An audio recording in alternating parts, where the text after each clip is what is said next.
I think you already heard it. Good news. The state has had a budget that's been approved by both chambers, the Senate and the House, and I'm so glad.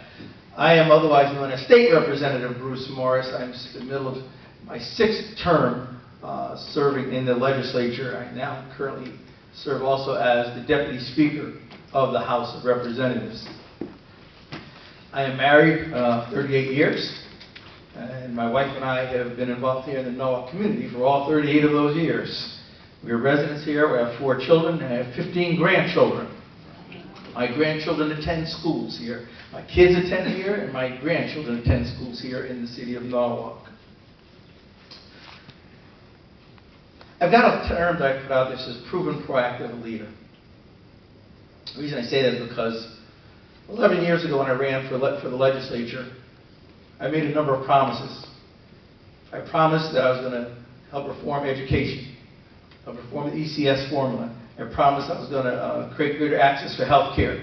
I promised that I was going to make criminal justice reforms. The fact that we're spending 4 times more money to incarcerate was a problem, was hurting all of us as taxpayers. And other promises.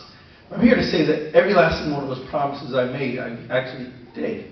The Education Reform Act of 2008, I not only just co-sponsored, I helped write parts of it and edit it. Healthcare access, we're one of the first states to have an exchange, and we've done phenomenal things with it. We take a look at judicial reforms. Right now, when Governor George Bell was there, we had 20,000 inmates. We're down to 14,000. So all the things that I did, and those are all proactive. These are a matter of things that I saw as systemic problems. That if we can resolve them, they would save us as taxpayers. They would do more to help us with our human, I believe in our human capital, our human intellectual capital, and all lives are worthwhile. So I served in doing those things. Now it was interesting because prior to that, you heard people talk about service. I'm also a minister.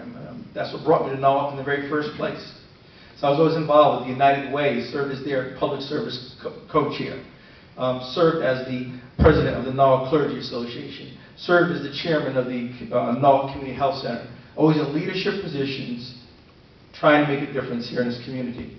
I give you all this as a backdrop because then it turns into the why. Why run for mayor now? You're already a state representative. You fulfilled the promises that you said you were going to do. Well, you've heard it through a lot of different people today. We have a state budget, a state that kept the cities intact for the last 11 years. Did Norwalk receive its fair share? No. But it received more than it had been during those years and was kept whole during those years.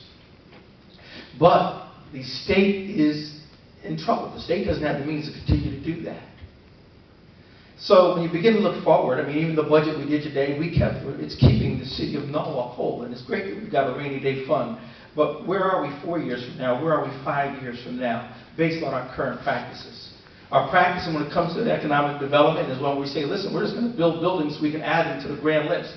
There's no consideration how it affects the quality of life. There's no consideration of how this does anything to build additional businesses or keep local workforce involved here. There's no real plan. Yeah, we build a plan of conservation development now, but the current one just we just look at it whenever we go to planning and zoning and see does it meet those goals. I support a strategic plan. I've also been in business. I started 6 businesses and ran them concurrently. My thing, I've always been, since I've been in politics, is we need a strategic plan. State needs one. City needs one. One that you monitor. One that you make certain what is happening with that plan.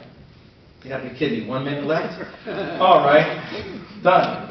Our diversity is one of our greatest things. Okay, so transparency in government, I have a problem because, quite frankly, we do not have transparency in city government. Everything that I do has to be about inclusion. Inclusion of processes. I've got a problem that we have common council members that are voting on packages and say we don't even have all the information here and yet have to vote on it. Under Morris, for mayor administration, that would not happen. I believe in leveraging the diversity that we have. I believe in Norwalk first. Under Bruce Morris, I will focus on Norwalk small businesses being given a preference when it comes to all these construction dollars. Norwalk labor force being first. Under Morris administration, I will see to it that we have real code enforcement. I will make certain that we deal with affordable housing because our kids are not able to even come and live here. Quite frankly, as a legislator, I actually put in place 20% of CHFA's bonding should go towards affordable housing.